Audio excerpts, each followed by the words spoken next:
Welcome to Journey Festival International 2020. My name is Khaled. I'm a member of Manchester Roots Group. You are now about to watch a Freedom of Movement. This project is a series of videos by migrant artists based in European countries. They explore the lack of freedom and movement that most of people seeking asylum experiences.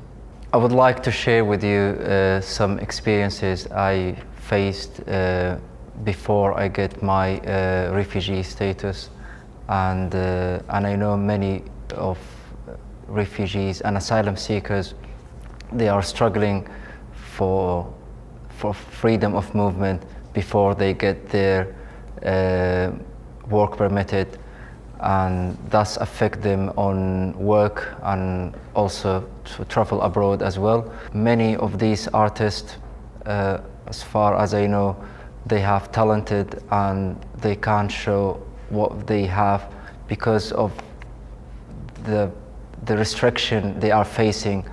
But everyone, we need the support to all of these artists, and that's why we are here to this project, focusing on them to give what they have. And again, the support is the greatest way to build their skills and to show the world what they have.